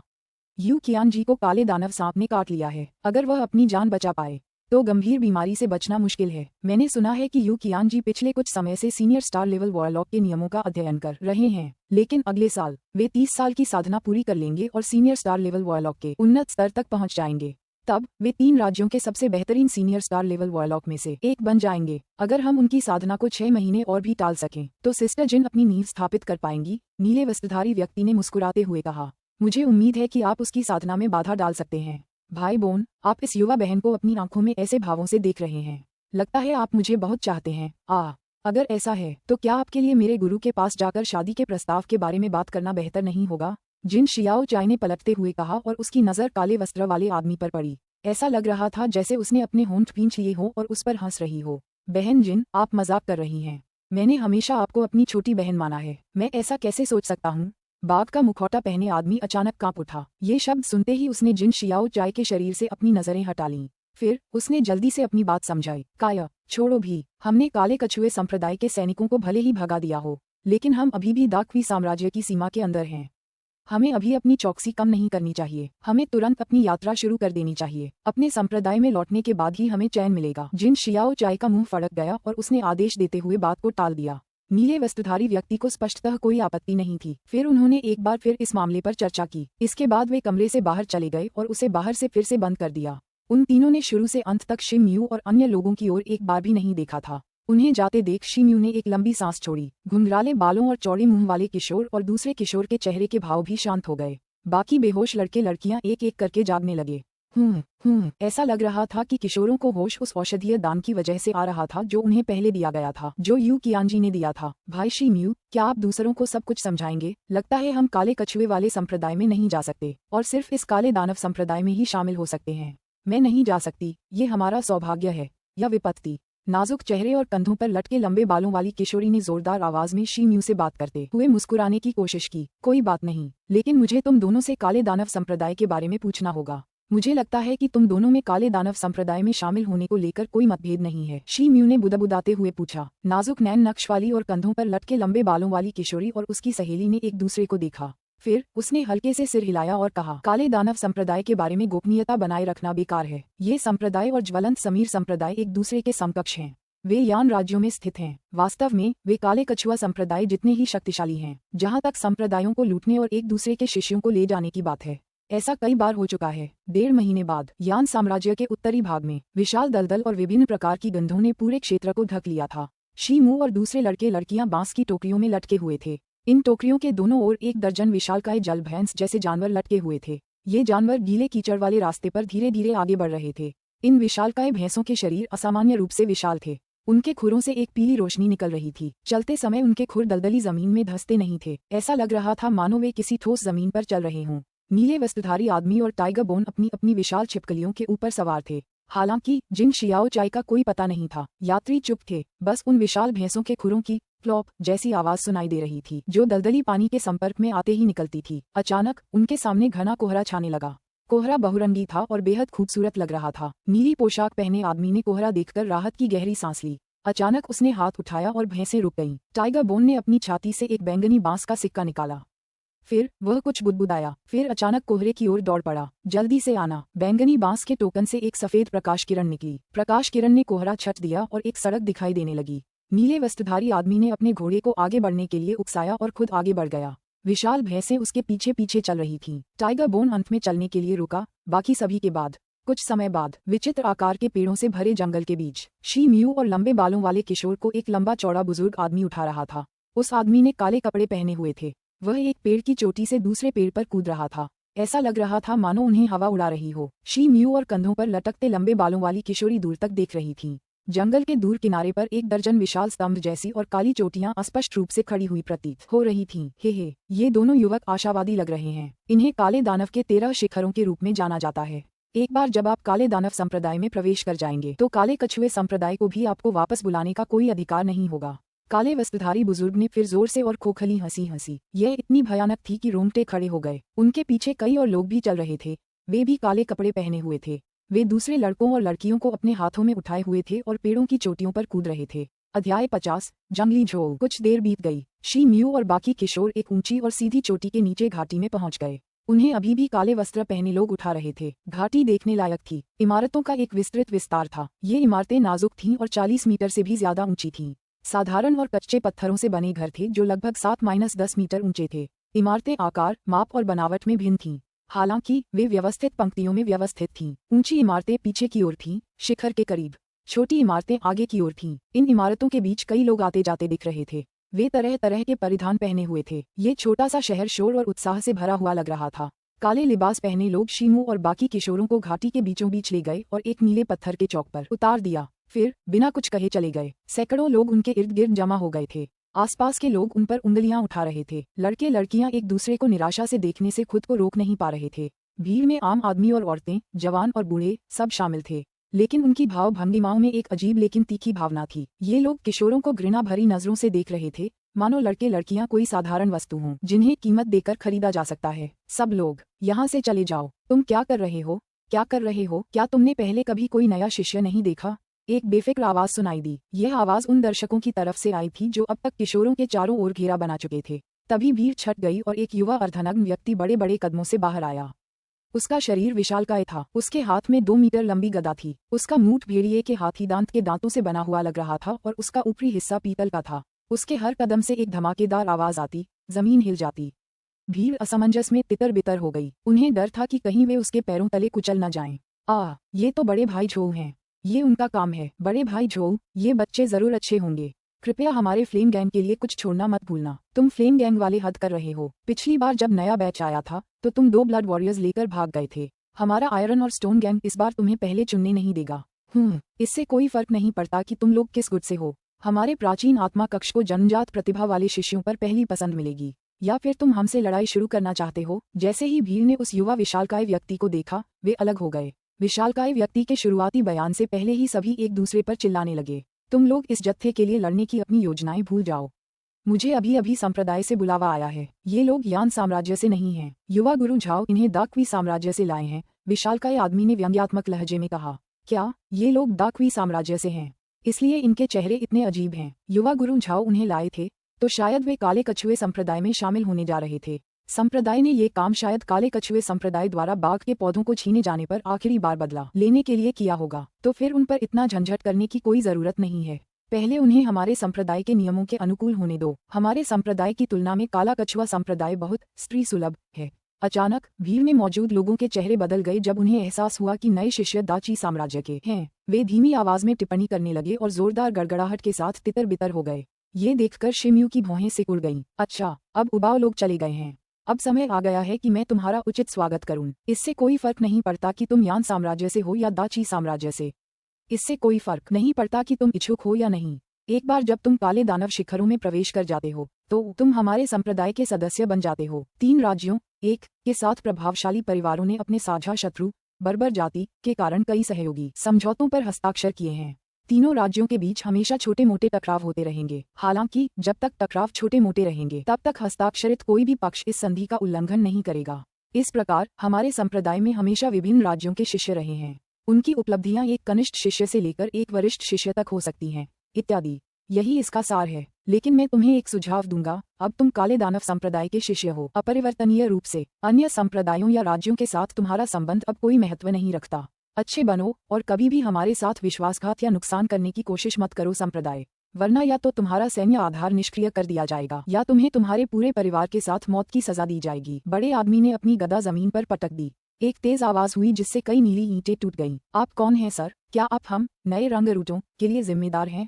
किसी ने हिम्मत जुटाकर पूछा। यह अच्छी तरह समझ लो, इस संप्रदाय में कोई भी तुम्हें निमी नहीं देगा। मेरा नाम वाइल्ड झोऊ है। मैं एक शिष्य हूँ जो नए लोगों का मार्गदर्शन करता हूँ। तुम्हें बस इतना ही जानना है। ये कार्य मुझे हमारे संप्रदाय के पुण्य और गुणों के मंदिर द्वारा दिया गया है। मुझे तुम्हारे प्रश्नों का उत्तर देने की अनुमति नहीं है, इसलिए कोई मुझसे कोई पूछताछ नहीं करेगा। अगली बार जब कोई मुझसे कोई प्रश्न पूछेगा तो मैं उत्तर देने या न देने का निर्णय लेने से पहले ही उसकी नाक तोड़ दूंगा। तुम्हें केवल तभी बोलना है जब तुम्हें लगे कि मुझे तुम्हारी मधुर आवाज सुनने की आवश्यकता है, अन्यथा चुप रहो और चलते रहो। अगर तुम्हें मेरी शैली पसंद नहीं है तो तुम मुझे आजमा सकते हो। इस संप्रदाय में शक्ति ही सब कुछ है। शक्ति का सम्मान किया जाता है और बड़ी मुठियों की बात सुनी जाती है। विशालकाय व्यक्ति ने एक बुरी मुस्कान दी। अधिकांश अभ्यर्थी उनकी बातों से हैरान रह गए, लेकिन शिम्यू ने अपनी आंखें से खोल लीं। वह काले दानव संप्रदाय के जंगल के कानून की शैली से वाकिफ था। हालांकि उसने यह उम्मीद नहीं की थी कि वे इस बारे में इतने खुलेआम बोलेंगे। कुछ उम्मीदवारों को उस हटे कट्टे आदमी की बात मानने में दिक्कत हुई, लेकिन किसी भी उम्मीदवार ने खुलकर बोलने की हिम्मत नहीं दिखाई। वाइल्ड झोऊ उसके शब्दों का असर देखकर खुश हुआ। उसने आगे कहा, अच्छा, मैं देख रहा हूँ कि आपका व्यवहार अच्छा है। मैं आपको यहाँ काम करने के तरीके का एक मोटा खाका देता हूँ। चूंकि आप यहाँ नए हैं, इसलिए आपको ध्यान से सुनना चाहिए। आप भाग्यशाली हैं कि मुझे आपके बैच में शामिल कर लिया गया। ज्यादातर लोग ये जानकारी मुफ्त में नहीं देते और इस जानकारी के बिना आपको तकलीफ उठानी ही पड़ेगी। इसलिए ध्यान से सुनिए। हमारा संप्रदाय स्वर्गीय दानव संप्रदाय की एक शाखा मात्र है जिसका इस महाद्वीप पर एक केंद्रीय स्थान है। हम 3 महादानवों में से एक काली अग्नि दानव की पूजा करते हैं। हम दूसरे संप्रदायों से अलग हैं। हम शिष्यों को उनकी प्रतिभा के अनुसार नहीं बांटते। इसका मतलब है कि आपकी प्रतिभा यहाँ आपको न तो अनुग्रह दिलाएगी और न ही खोएगी। यहाँ उच्च कलाएं सीखने या उच्च पद प्राप्त करने का केवल एक ही मार्ग है, अपनी शक्ति से दूसरों को परास्त करना, बेहतर प्रदर्शन करना और दूसरों से ज्यादा योगदान देना। दूसरे शब्दों में, ये सब शिष्यों के बीच एक प्रतिस्पर्धा है। आप अपनी श्रेष्ठता साबित करने के लिए कोई भी रास्ता चुन सकते हैं, छिपा हुआ या प्रत्यक्ष। किसी को कोई आपत्ति नहीं होगी जब तक कि आप अति न करें। यहाँ कोई आपकी रक्षा नहीं करेगा, तब तक नहीं जब तक कि आपको किसी जियान से सुरक्षा न मिले। तियान स्तर के गुरु, लेकिन अगर वे आपको शिष्य के रूप में स्वीकार कर लें तो बात अलग है। फिर भी आपको ज्यादा संसाधन और समर्थन पाने के लिए अपने साथियों से प्रतिस्पर्धा करनी होगी। इसके अलावा हर सीजन में एक मुकाबला होता है और हर साल एक प्रतियोगिता होती है। उत्कृष्ट शिष्यों को दुर्लभ गोलियों और तकनीकों से पुरस्कृत किया जाता है। उन्हें रैंक में ऊपर ले जाया जाता है, जबकि हारने वालों को दंडित किया जाता है। हारने वाले का रैंक घटाया जा सकता है, उन्हें संसाधनों से भी वंचित किया जा सकता है। कुछ को तो सफाई और खाना पकाने जैसे शारीरिक श्रम भी करने पड़ सकते हैं। अगर आप में काफी दमखम है तो आप किसी दिन 13 चोटियों के गुरु को चुनौती देने के लिए भी स्वतंत्र महसूस कर सकते हैं। नोट्स: ऐसा लगता है कि यह चीनी ऐतिहासिक पृष्ठभूमि से प्रेरित है। कहानी में इसका बार बार जिक्र हो सकता है। अध्याय 3 में परिवेश की संरचना के बारे में और जानकारी दी जाएगी। 3 राज्य हैं, यान, दा क्वी और हुआंग साम्राज्य। उनके बीच एक संधि है जो उन्हें बर्बर लोगों के विरुद्ध एकजुट करती है।